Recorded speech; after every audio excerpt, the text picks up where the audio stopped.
Desespero aí no Jair Messias Bolsonaro. Porque, Thiago, todo mundo já deve estar sabendo, Bolsonaro se internou às pressas num hospital em Natal, no Rio Grande do Norte. O Bolsonaro estava começando um tour que ele vai fazer aí pelo Nordeste. Está aproveitando aí a liberdade e está aproveitando aí a lerdeza do Procurador-Geral da República e do Supremo Tribunal Federal para aproveitar aí seus dias que ainda restam em liberdade. Aí ele começou por Pernambuco, foi para Natal e ia para outros lugares, ou vai. Em Natal, Bolsonaro passou mal e olha só que coincidência. Quem me segue lá no Instagram, no TikTok, já tá sabendo, mas você ficará sabendo agora. Ó. Às 10h09 da manhã, o STF publicou aí a decisão que tornou Bolsonaro e mais 7 pessoas réus por golpe de Estado. Obviamente, a decisão foi publicada uns minutos antes, aí a Globo já tinha a notícia pronta, demorou uns minutos e publicou. 10 minutos depois de sair a notícia, 10 minutos depois, o Bolsonaro passou mal. E aí, tá aqui ó, 10h19, aí depois foi atualizado com o tempo, né? A primeira vez que foi publicada ali foi, ó, Bolsonaro passou mal, mais informações em instantes. Ou seja, 10 minutos depois da notícia de que o STF publicou a decisão e que o Bolsonaro, a partir de agora, ele é oficialmente réu. E alguns vão falar, Thiago, ele não era oficialmente réu? Era oficialmente réu, sim, porque já tinha acontecido a votação, foi 5-0 para ele e outros 7 bandidos aí que tentaram dar golpe de Estado se tornarem réus. Mas eu já expliquei aqui algumas vezes que qualquer decisão só vale mesmo quando é publicado o que chama lá de acórdão. Quando é publicado o acórdão, aí vale a decisão. E no caso, foi publicada hoje de manhã. E alguns devem estar pensando, caramba, se o Bolsonaro, e já há alguns dias, né, se o Bolsonaro é oficialmente réu, por que o Supremo Tribunal Federal não manda prendê-lo, já que ele continua cometendo o crime pelo qual ele é réu? Afinal, ele é réu por tentativa de golpe de Estado. O Supremo já não é mais investigação, não é mais a Polícia Federal, não é mais o Ministério Público Federal, o Procurador-Geral da República. Agora não, são os juízes do caso, já entenderam que o Bolsonaro tem ali indícios suficientes de que o Bolsonaro, ele cometeu antes da tentativa de golpe de Estado, ele já começou a cometer o crime porque ele fez os preparativos com os discursos que ele fez ali para descredibilizar o sistema eleitoral. E aí, depois da tentativa de golpe de Estado, ele continuou com os mesmos discursos. E ele continua até agora. Mais do que isso, ele ainda pede impunidade para ele mesmo e abertamente ele negocia, faz aí negociata, sabe-se lá com qual dinheiro, para que tenha ali anistia, que é impunidade para ele e para todos os outros. Então tem motivo para a prisão do Bolsonaro. Só que o que pensavam todos, inclusive eu, é que o acórdão aí, a decisão oficial de que o Bolsonaro tinha sido tornado réu, tinha saído no mesmo dia, assim que acabou a votação. E aí você vê como são as coisas. Não, demorou esse tempo todo.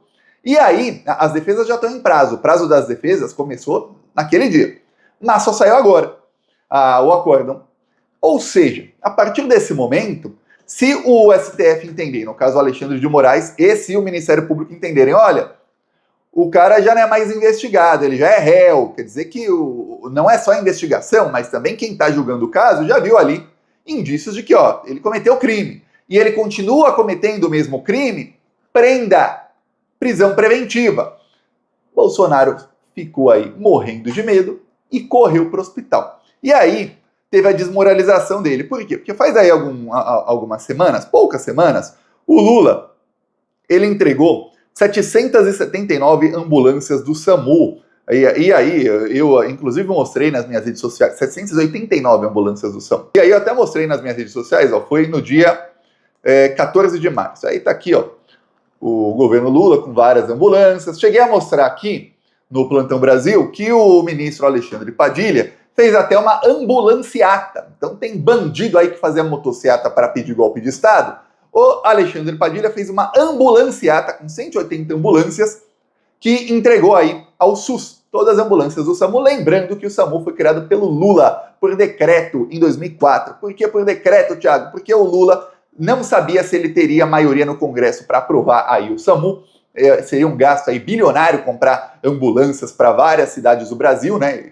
Começou já com muitas ambulâncias sendo entregues, aí foi ampliando, e o mercado financeiro não ia gostar disso, nada disso. Então o Lula decreta, vamos lá e vamos fazer o SAMU. Porque até então, ambulâncias eram pagas no Brasil. Se você passasse mal, você tinha que pagar a ambulância, como é nos Estados Unidos, e era caríssimo. Alguns municípios, geralmente cidades grandes, tinham ambulâncias municipais.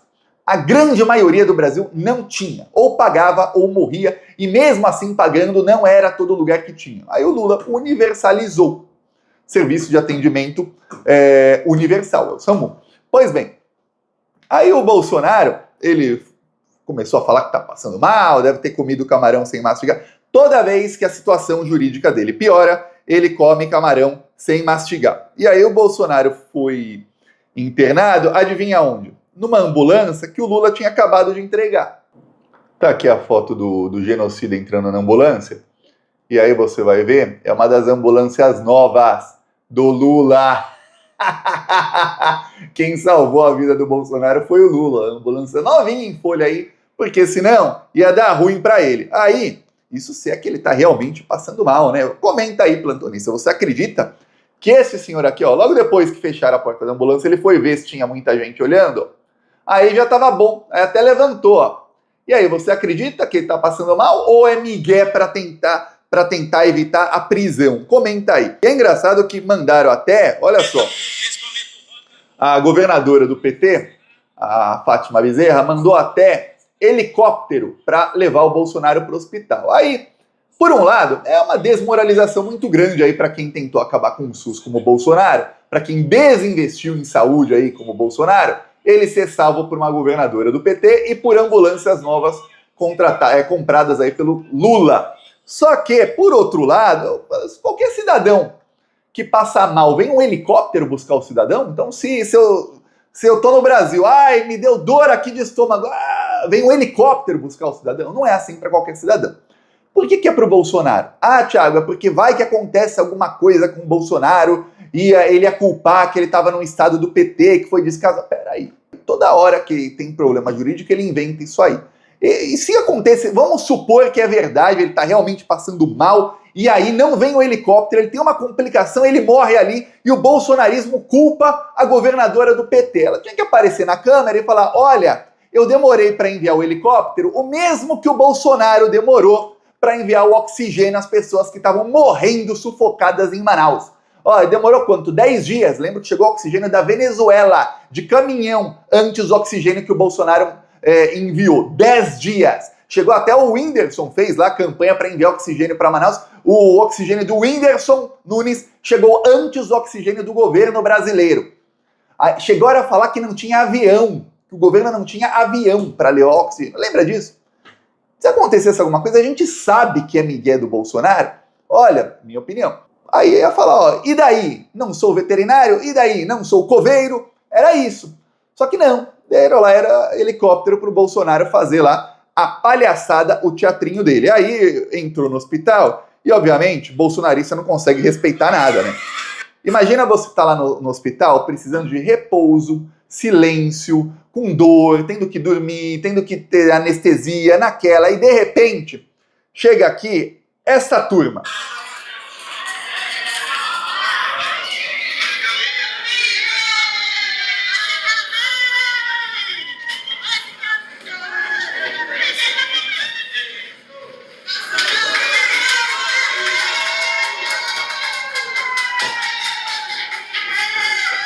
É isso aí que eles fazem dentro de um hospital, tá bom?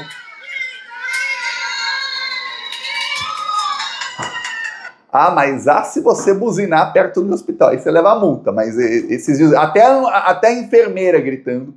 Obviamente, o hospital tem lá 500 funcionários, você vê aí que tem 20 ali que são bolsominions aí, e você vê que esses aí realmente não têm noção de nada, né? Saem gritando aí pelo meio do hospital. E alguns vão se perguntar, Thiago, e por que o Bolsonaro tá tão em pânico? Eu vou explicar o que aconteceu aí nos últimos dias, que tem atualização aí a cada 24 horas. O Bolsonaro teve uma reunião ontem com o Hugo Mota. E na reunião ficou ali acertado que o Hugo Mota, só depois aí do feriado de Tiradentes, que é só depois do dia 21 de abril, ele vai decidir se põe para votar ou não. E o Bolsonaro falou, olha, a gente vai conseguir aí as assinaturas, 257 assinaturas, que mostra que temos maioria para votar a anistia. O bolsonarismo disse aí que hoje que eles conseguiram essas assinaturas, que eles têm maioria do Congresso. A última lista tinha 251, faltavam 6. O bolsonarismo conseguiu porque eles passaram a fazer uma campanha dizendo aos parlamentares do Centrão que eles iam mostrar foto e nome dos parlamentares que não assinassem a anistia para que esses nunca mais fossem eleitos, porque eles iam perder ali 30%, 40%, dependendo do lugar até mais, dos seus eleitores. Eu não vi o governo Lula fazendo nada a respeito disso. Inclusive falei aí com muita gente aí que tem acesso e contato com o governo falando, vamos organizar alguma coisa, porque a extrema-direita faz e eles alegam, e eu não duvido que eles já conseguiram maioria, quer dizer que maioria da Câmara dos Deputados do Brasil assinou para que coloque a urgência da votação um projeto que dá impunidade a quem tentou dar golpe de Estado. Você consegue ver quão grave é isso? Aí vamos falar aí por que o Bolsonaro está tão em desespero. Eu explico. Porque o Hugo Mota já garantiu aí a ministros do STF que a briga entre câmaras dos deputados do STF acabou, viu? Se depender de mim, não tem briga, não vai ter isso de anistia. O fato de eles assinarem, ele ter as assinaturas para que seja decretada a urgência desse projeto, não quer dizer que vai à votação. Por quê? Porque tem mais de 1000 projetos que têm assinaturas aí para urgência e tem uma fila de anos para que isso seja pautado. Só é pautado se eu quiser. E eu mato no peito. Então o Hugo Mota avisou aí a ministra do STF que ele vai matar no peito, que não vai ter anistia. Mas que precisa de uma saída envolvendo o Poder Judiciário, principalmente. A ministra Gleisi Hoffmann, hoje de manhã, ela falou que, olha, se o Congresso Nacional quiser debater, o Congresso tem aí o seu poder, é um dos 3 poderes, e pode debater o que quiser. Mas isso de anistia não cabe ao STF e não ao Congresso Nacional. Podem debater o que quiserem, mas não vai mudar nada. É coisa do Poder Judiciário. Peço a sua inscrição no canal, faça aí a sua oração. Minha oração é para que o Bolsonaro seja preso. Já lá no hospital, algema ele, aproveita que de lá ele não foge e algema logo. Peço sua inscrição no canal. Falou!